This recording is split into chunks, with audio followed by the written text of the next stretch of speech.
오늘은 어버이 주일입니다. 이 어버이 주일날 어버이를 생각하게 될 경우에 가슴이 막 여며오고 때로는 눈물이 나기도 합니다. 그러나 진정 우리 하나님 아버지는 그 이상 우리를 사랑하시며 그리하여서 자기 아들을 우리에게 주신 바 되었습니다. 그 하나님의 사랑을 생각할 때에 너무나 감사하지 않을 수가 없습니다. 그 하나님께서는 우리 모두가 하나님 나라의 임함이 하나님 나라 백성이 되어지길 원하고 있습니다. 오늘 말씀 속에서도 하나님의 나라가 어떻게 임하는가에 대해서 기록이 되어져 있는데 오늘 본문을 통하여서 하나님의 나라가 어떻게 임하는가를 살펴보고자 합니다. 하나님 나라가 임하는 것은 일단 간단합니다. 주님이 함께 하실 때 하나님 나라가 이루어지게 되는 것입니다. 자, 내 마음속에 하나님 나라가 있다라고 생각되시는 분들은 두 손을 들어서 할렐루야라고 말씀해 주시기 바랍니다. 내 마음속에 아멘. 자, 내 마음속에 하나님 나라가 있다 하는 분 두 손 들어서 할렐루야 표해 주시기 바랍니다. 할렐루야. 예. 크게 하시는 분도 있고 작게 하시는 분도 있고 이러시는 분도 계신데 우리 다시 한번 내 마음속에 하나님 나라가 확실히 임재해 있는 분들은 크게 할렐루야로 두 손 들어 표해 주길 바랍니다. 시작. 할렐루야. 아멘. 여호와를 찬양하는 우리 모두가 되길 바랍니다. 먼저 40절 먼저 오늘 본문 말씀을 읽어보도록 하겠습니다. 예수께서 돌아오심에 우리가 환영하니 이는 다 기다렸습니다. 많은 사람들이 예수님을 기다리고 있었습니다. 예수님은 어디 갔다 오신 거죠? 1번 예수님은 화장실에 갔다 오셨다. 자, 2번 예수님은 배고파서 라면을 끓이러 라면 먹고 오셨다. 3번 예수님은 바다를 좋아해서 헤엄치다 오셨다. 4번은 여러분이 한번 말씀해 보시기 바랍니다. 시작. 귀신 들린 사람을 고쳐주고 예, 저 고라사 땅에 가서서 귀신 들린 사람을 고쳐주고 오셨죠, 그렇죠? 예, 그렇습니다. 이제 41절과 42절 말씀도 한번 읽어보도록 하겠습니다. 다 같이 공독합니다. 이에 해당자인 야이로라 하는 사람이 와서 예수의 발 아래에 엎드려 자기 집에 오시기를 간구하니 이는 자기에게 12살 된 외딸이 있어 죽어가미노라. 예수께서 가실 때에 우리가 밀려들더라. 12살 된 외딸이 있는 사람이 있답니다. 이 12살이면 초등학생인데 회당장 야이로의 딸이래요. 그 회당장이가 자기 딸이 지금 막 죽어가는 상황 속에서 예수님 앞에 달려와서 예수님 내 딸이 죽어가고 있사오니 우리 집에 가시옵소서 지금 이러고 있는 상황이 되게 되는 것입니다. 아마 사람들이 또 예수님을 기다리고 있었어요. 예수님을 배 타고 멀리 갔다 오셨는데 시간이 꽤 걸렸을 거예요. 근데 그때까지 사람들은 예수님이 다시 오실 때 기다렸어요. 아마 특히 이 야이로라는 사람이 자기 딸 때문에 더욱더 조바심되면서 기다리지 않았나 하는 생각이 들게 됩니다. 이와 같이 주님 앞에는 주님이 딱 도착하자마자 죽음이라는 문제가 주님 앞에 기다리고 있었습니다. 요한일서 3장 8절 말씀이 이렇게 말씀하고 있습니다. 죄를 짓는 자는 마귀에게 속하나니 마귀는 처음부터 범죄함이라. 하나님의 아들이 나타나신 것은 마귀의 일을 멸하라 하심이라. 히브리서 2장 14절 말씀에 자녀들은 혈과 육에 속하였으며 그도 또한 같은 모양으로 혈과 육을 함께 지니심은 죽음을 통하여 죽음의 세력을 잡은 자 곧 마귀를 멸하시며, 예수님께서 사망 것을 이렇게 드리고 부활하신 이유는 마귀를 멸하시기 위해서 그렇게 하셨다라고 히브리서에서 말씀해 주고 있습니다. 야이로의 딸의 기사와 혈루증 여인의 기사를 통하여 마귀를 멸하시는 주님, 더 나아가서 하나님의 나라가 이들에게 어떻게 임하는가를 오늘 성경에서는 말씀해 주고 있습니다. 오늘 그 내용을 바라보면서 나도 하나님의 나라가 임하는 그러한 믿음의 생활을 해 나갔으면 좋겠다, 이런 생각이 여러분 가슴 속에 넘쳐나길 원합니다. 먼저 우리 42절 말씀 한번 읽어보겠습니다. 시작. 이는 자기에게 12살 된 외딸이 있어 죽어가미노라. 예수께서 가실 때에 우리가 밀려들더라. 예수께서 가실 때에라는 용어가 나옵니다. 지금 주님은 이제 회당장 야이로의 이야기를 듣고 어디로 가시게 되었을까요? 야이로의 집으로 가게 되었죠. 그렇죠? 회당장 야이로의 이야기를 듣고 예를 들어서 저쪽에 사는 홍길동의 집에 가진 않았을 거란 말이죠. 지금 예수님께서는 야이로의 집을 향하여 가셨다. 이것이 중요합니다. 왜 가셨을까요? 왜? 자, 7장에서는 백부장이 나와요. 백부장이 예수님 내 종이 죽어가나이다. 예수님께서 가시려고 하니까 예수님 말씀만 하시옵소서. 말씀만 해도 됩니다. 백부장이 그랬어요. 그래서 네 믿음 크다고 칭찬받고 그 종이 나와버렸어요. 근데 지금 예수님은 가셨습니다. 주님은 앉아서 말씀만 하시는 것이 아니라 어디든지 친히 가셨습니다. 예수님께서 백부장이 올 때도 일하고 계셨고요. 늘 일하셨습니다. 그러면서도 때로는 말씀으로 사역할 때도 있고 때로는 직접 가서 그들을 향해서 말씀을 선포하고 기도하실 때도 있고 다양하게 사역을 하시게 됩니다. 하지만 친히 가셨다. 이것이 굉장히 중요합니다. 누가복음 4장 18절 19절 이 말씀을 제가 읽어드리겠습니다. 주의 성령이 내게 임하셨으니 이는 가난한 자에게 복음을 전하게 하시려고 내게 기름을 부으시고 나를 보내사 포로된 자에게 자유를 눈먼 자에게 다시 보게 함을 전파하며 눌린 자를 자유롭게 하고 주의 은혜를 전파하게 하려 하심이라 하였더라. 즉 이 일을 하기 위해서 예수님이 보냄을 받았다는 것입니다. 앞으로도 누가복음 4장 18절 19절 말씀을 누가복음 공부할 때는 여러 번 읽을 텐데요. 이 일을 하기 위해서 예수님은 보냄을 받았기 때문에 당연히 친히 가신 것입니다. 우리 지난 시간에는 누가복음 8장 앞부분에 대해서 공부했는데 우리 22절 말씀 8장 22절 말씀도 한번 읽어보겠습니다. 시작. 다른 제자들과 함께 배에 오르사 그들에게 이르시되 호수 저편으로 건너가자 하시매 이에 떠나 호수 저편으로 건너가사 호수 저편으로 건너갈 때에 주님은 강풍을 무릅쓰고 가신 바가 있습니다. 누구 때문에? 한 사람 때문에. 귀신 들려 있는 한 사람 때문에 그렇게 가셨습니다.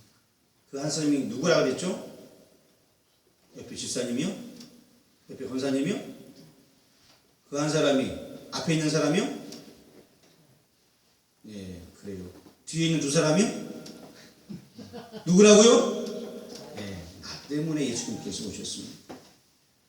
주님께서는 승천하시기 전에도 말씀하셨습니다. 요한복음 20장 21절 말씀에 예수께서 또 이르시되 너희에게 평강이 있을지어다. 아버지께서 나를 보내신 것 같이 나도 너희를 보내노라.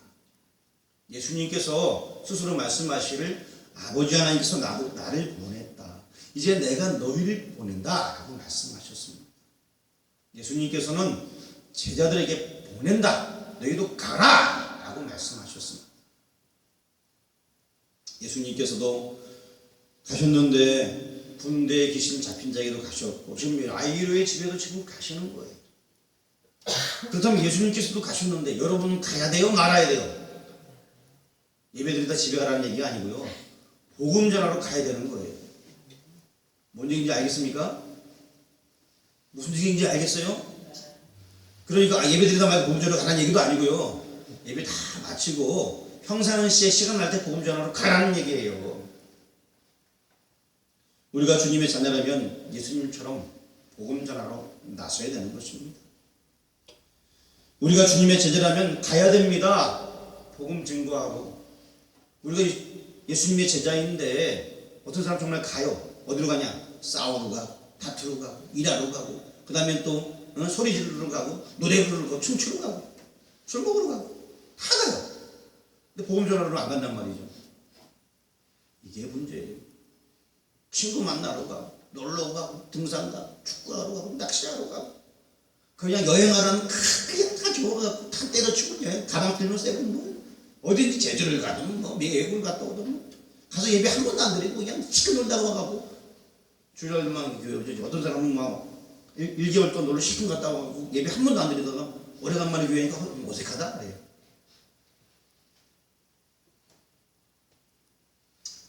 복음 전하라고 가는 여러분들을 주의 이름으로 축원합니다. 여러분이 복음을 전할 때에 그 지역 하나님의 나라가 임하게 되는 것입니다. 여러분이 복음 전할 때 하나님 나라가 선포되어지는 것입니다. 믿으시길 바랍니다. 두 번째, 우리가 믿기만 하면 하나님의 역사가 나타나게 됩니다. 가시는 도중에 혈루증으로 앓는 여인을 주님은 만나게 됩니다. 여기 앞에를 한번 봐주시길 바랍니다. 예수님께서 저기 해당된 야이로의 집에 지금 가고 있어요. 가는 중에 중간에서 어떤 여인이 예수님이 딱 만진 거예요. 그래서 하나님의 능력을 경험하게 됩니다. 근데 이 사건이 좀 잘 생각해 보세요. 지난 시간하고 좀 비슷해요. 지난 시간에는 예수님께서 지금 저기 귀신 들리는 자를 만나러 가기 위해서 배를 타고 쭉 갔는데 예수님을 누가 건드렸어요. 강풍이 말이에요. 그렇죠? 건드려서 어렵게 만들었어요. 근데 그 강풍을 잠재우시고 예수님은 결국에는 그 목적지까지 가셨다는 말이죠. 지금도 똑같아요. 야이로의 집에 가고 있는데 다른 사람이 그 야이로의 집에 가는 것을 방해하면서 자신이 고심받았어요. 예수님께서 지난번에 강풍을 만나게 됐는데 제자들이 다 놀라 떨어지면서 강풍을 잠잠하게 하시는 예수님을 바라보면서 저가 누구이기에 바람과 강풍 이게 다 잠잠해지는고 사람들은 놀라게 됩니다. 어찌 보면 약간 비스그머리한 내용들이 연속해서 지금 일어나고 있습니다. 사실 이 강풍이 있을 때 제자들은 두려워 떨었습니다. 여러분 알다시피 제자들은 그 중에 어부들이 있었고 바다에서 거기서 살던 사람들이에요. 잘 아는 사람들도 떠는 그런 강풍이 임하게 되었습니다. 그걸 예수님께서 해결하셨어요. 우리 25절 말씀 같이 한번 읽어보겠습니다. 시작. 제자들에게 이르시되 너희 믿음이 어디 있느냐 하시니 그들이 두려워하고 놀랍게 여겨 서로 말하되 그가 누구이기에 바람과 물을 명하며 순종하는가 하더라. 이 일이 있은 다음에 오늘 이제 49절 말씀을 한번 읽어보겠습니다. 49절 시작. 아직 말씀하실 때 대당장의 집에서 사람이 와서 말하되 당신의 딸이 죽었나이다. 선생님을 더 괴롭게 하지 마소서 하거늘. 자, 이제 이 아이가 죽어갑니다. 이게 아니에요. 죽었다는 거예요. 자, 저 야이로의 집에 가는 도중에 어떤 여인 때문에 혈루증을 앓는 어떤 여인 때문에 시간이 지체되고 많았어요. 그때 이제 야이로의 집에서 사람들이 와서 당신 딸 죽었어 이 얘기를 하는 거예요. 아기가 죽으려고 하니까 얼른 가요 예수님 이게 아니고 이미 끝난 거이지 상황이. 그때 예수님께서 뭐라고 그랬을까요? 여기 앞에 한 번 더 보세요. 앞에 내가 좀 늦었나? 좀 빨리 그럴 걸. 어떡하지 미안해서? 예수님께서 그러셨나요? 좀 여러분들이 말씀 읽은 대로예요. 우리 50절 말씀 한번 읽어보겠습니다. 예수께서 들으시고 이르시되 두려워하지 말고 믿기만 하라. 그리하면 딸이 구원을 얻으리라 하시고. 어떻게 하라고요? 믿기만 하라. 믿는 게 중요합니다. 사람들은 신앙생활하고 내가 하나님 믿는다고 하지만 이 믿음이 식어져서 문제가 많이 생겨요. 믿음이 활활 타올라야 됩니다. 그 믿음 때문에 우리가 승리할 수 있는 것입니다. 딸이 죽었다는 말을 들은 야이로는 어쩌면은 두려움에 사로잡힐 수밖에 없을 수도 있습니다. 딸이 하나밖에 없어요. 그 딸이 죽은 거예요. 사단은 인간들에게 두려움을 가져다 주게 됩니다. 이 죽음이라는 것 때문에. 강풍이 내리쳤을 때 제자들 아까 말씀드렸듯이 당황했습니다. 어찌할 걸 몰랐어요. 두려워했습니다. 뭐 때문에? 죽을까봐. 그거잖아요. 그렇죠? 갈릴리에서 잔뼈가 굵은 어부들, 그런 어부들까지도 말이요. 완전히 공포에 질려버렸습니다. 근데 주님께서는 강풍도 꾸짖으시고 잔잔하게 하셨습니다. 두려움의 세력을 내쫓으셨습니다. 50절에 말씀합니다. 두려워하지 말라. 믿기만 하라. 딸이 구원을 얻으리라. 이미 죽었어요, 딸이요. 그런데 믿기만 하면 구원을 얻을 수 있다니, 이거는 이 당시에 있는 사람들로서는 도저히 믿기 어려운 이야기. 사람들이 뭐라 그랬다고요? 그래서 비웃어요, 비웃어. 그런 내용 성경이 있어요, 없어요? 이게 비웃는 거예요. 여러분 예수님 믿으시나요? 그런 그 믿음 가지고 견고한 믿음 생활 하시길 바랍니다. 주님 오실 그날까지 예수님 배반하지 마세요. 이왕 신앙생활하는 거 예수님 제대로 믿는 여러분 되기를 주의 이름으로 축원합니다. 제대로 한번 믿어보시고 제대로 한번 은혜를 받아보시길 바랍니다. 예수님은 또한 때로는 구원의 믿음을 우리에게 주십니다. 인간이 너무 연약하니까 믿음 가지라고, 야 너 제발 믿음 가져라 라고 믿음을 주시기도 하세요. 45절 말씀 읽어보겠습니다. 예수께서 이르시되 내게 손을 댄 자가 누구냐 하시니 다 아니라 할 때에 베드로가 이르되 주여 우리가 밀려들어 미나이다. 자신에게 손을 댄 자를 찾으실 때에 그 현장에서 예수님께 손을 댄 사람이 있었습니다.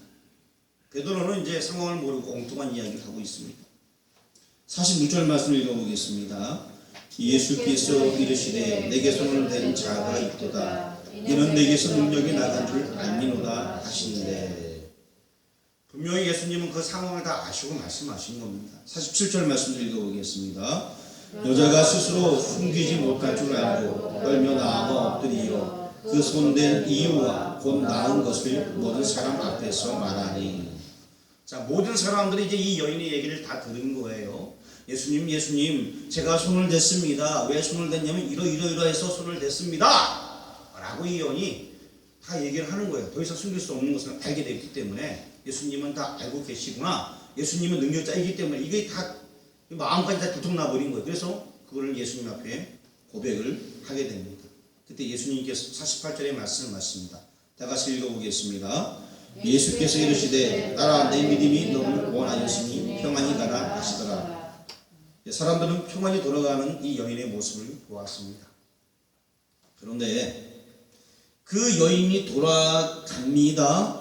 그때 아직 예수님께서 말씀하시고 있는데 어떤 일이 벌어졌냐? 49절 말씀을 읽어보겠습니다. 아직 말씀하실 때에 회당장의 집에서 사람이 말씀 말하되 당신의 딸이 죽었나이다. 선생님을 더 괴롭게 하지 마소서 하노라. 이런 상황에서 죽었다는 정갈이 날아오게 된 것입니다. 그렇다면 주님은 손댄 여인을 왜 찾았을까요? 그 와중에서 지금 야이로의 집에 가면서 급하게 서둘러 가도 되는 마당에서 내 몸에 손댄 자가 누구냐? 라고 찾으셨어요. 왜 찾으셨을까요? 자, 보기를 드릴게요. 첫 번째, 자랑하기 위해서. 두 번째, 예수님의 능력을 뽐내기 위해서. 세 번째, 나 이런 사람이야! 가시하고 싶어서. 왜 이렇게 예수님께서는 손댄 자를 찾았을까요? 왜? 많은 사람에게 믿음을 주기 위해서. 지금 믿음에 대해서 얘기하니까 눈치가 빠른 우리 지사님께서 믿음을 주기 위해서. 역시 정답 항상 정답만 말씀합니다. 그렇습니다. 혈루증 여인의 사건은 여러분 아시다시피 강풍이 걸어서 땅으로 가시려는 주님을 저지하려 한 것 같이 주님으로 하여금 야유의 집에 가심을 더디게 한 계기로 지금 작용하고 있습니다. 다시 말씀드리면요, 주님이 이 사건을 선용하셔서 지금 야이로라는 사람에게 믿음을 더하기 위해서 보여주시는 거예요. 이미 죽었다! 하지만 지금 뭘 봤어요, 이 야이로는요? 혈루증을 나서 여인이 지금 고침받았잖아요. 그걸 봤잖아요. 이 여인에게 믿음을 더욱더 심어주기 위해서 그와 같은 일을 하시게 되었던 것입니다. 강풍을 만났던 제자들이 두려워했을 때 주님은 강풍을 꾸신 뒤에 믿음에 대해서 말씀하셨습니다. 믿음이 적은 자들 하면서 믿음에 대해서 말씀하셨어요. 제발 믿음을 가져라! 라고 말씀하시는 것입니다. 지금 예수님을 바라보는 야이로는 믿음이 나도 모르게 그 가슴 속에서 성장하고 있는 거예요. 야이로는 절망하고 주저앉을 현장에서 혈루증을 앓고 있던 여인에게 하신 그 말씀, 따라 내 믿음이 너를 구원하였으니, 이 똑같은 내용의 말씀을 자기도 들 수 있다는 확신이 거기서 생기게 된 것입니다. 48절 다시 한번 읽어보겠습니다. 예수께서 이르시되 따라 내 믿음이 너를 구원하였으니 평안히 가라 하시더라. 이후에 50절도 한번 읽어보겠습니다. 예수께서 이르시되 두려워하지 말고 믿기만 하라. 그러면 딸이 구원을 얻으리라 하시고. 자, 혈루증을 앓고 있던 여인을 고치신 예수님께서는 이제 믿기만 하라라고 야이로에게도 말씀해 주고 있습니다. 그러니까 이 야이로에게 힘이 생기는 거예요. 그냥 예수님이 아니고 조금 전에 놀라운 기적을 일으킨 그 예수님. 그 예수님은 또 무슨 일을 하실 거라는 그러한 기대감을 갖게 되고 믿음이 샘솟아치게 되는 것입니다. 구원은 오직 믿음을 통해서만 받을 수 있습니다. 아마 여기 야이로도 예수님을 어떤 특별한 삶을 생각했다가 이 시점에 와서는 정말 이분이 하나님의 아들이구나라는 것을 느끼셨을 거예요. 그리고 믿음이 확고하게 생겼을 것입니다. 혈루증 여인의 사건은 야이로에게 믿음을 심어주는 표징으로 등장하게 됩니다. 믿음도 주님께서 우리에게 주시는 거예요. 여러분 지금까지 살아오시면서 믿음 생활을 하면서 그런 일 많이 경험했을 겁니다. 도저히 안 되었는데 되어진 일들이 여러분 가운데 있을 거예요. 이 믿음의 역사입니다. 그 믿음이 여러분의 믿음을 점점 더 성장하게 해야 되는데 그 사건이 오래되면 또 까먹어버려요. 예전에는 하나님께서 나를 이렇게 해서 날 이렇게 하셨는데 하고 기뻐하며 즐거워하다가도 그게 오래되어 버리니까 또 식어져 버리는 거예요. 내가 정말 믿음 생활 하는 사람인지 안 하는 사람인지 모르게 생각할 때도 있다는 것이죠. 여기 오늘 모인 교우 여러분 이 양 믿는 거 제대로 믿었으면 좋겠습니다. 믿을 때 하나님 우리와 함께 하십니다. 그 믿음 자체도 누가 주신다고요? 하나님이 주시는 거예요. 믿을 때 구원의 역사가 나타나게 됩니다. 군대 귀신이 들린 자와 혈루증 여인과 죽은 야이로의 딸 사이에는 한 가지 공통점이 있었어요. 제가 그것을 설명하려고 합니다. 이 공통점은 분리라는 분리. 군대 귀신 들린 자는 가족들하고 분리되어서 혼자 살고 있었어요. 그 사람은 오래 옷을 입지 아니하며 집에 거하지도 아니하고 무덤 사이에 거하는 자라 라고 27절에 말씀하고 있습니다. 분리되어서 혼자 생활하는 사람이었습니다. 집에 거하지도 아니하고 무덤 사이에 거하는 자였습니다. 혈루증 여인들은 당시의 시대의 벽을 보게 되면 다른 사람과 가까이 못하게 되어 있어요. 사람과 가까이 하는 것이 금지되어 있던 그런 사람이었습니다. 여러분 또한 죽었던 아이가 나와 있습니다. 12살 된 아이가 나와 있습니다. 이 아이는 지금 영과 몸이 분리된 거예요. 그래서 영혼이 떠나갔다 이렇게 표현하지 않습니다. 그게 죽었다는 거예요.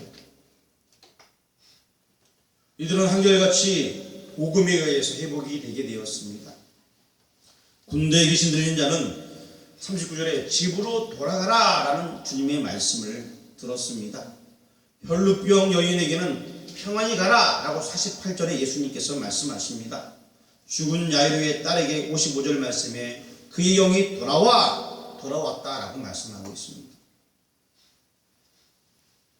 다시 회복이 되어진 것입니다. 사탄은 분리시키나 예수님은 회복시켜 주셨습니다. 52절 말씀 같이 읽어보겠습니다. 모든 사람이 아이를 위하여 울며 통곡하매 예수께서 이르시되 울지 말라 죽은 것이 아니라 잔다 하시니. 자, 예수님께서는 현장에 도착해서 그 우는 사람들을 향해서 아이가 자는 거야 라고 얘기합니다. 사람들은 그때 비웃게 되죠. 근데 여러분 이 통곡하는 현장이 어떻게 됩니까? 통곡하는 현장이 어떻게 변하게 돼요? 한번 성경을 찾아보겠습니다. 시편 30편입니다. 시편에서 다시 대신 말씀을 해주고 있어요. 시편 30편 11절.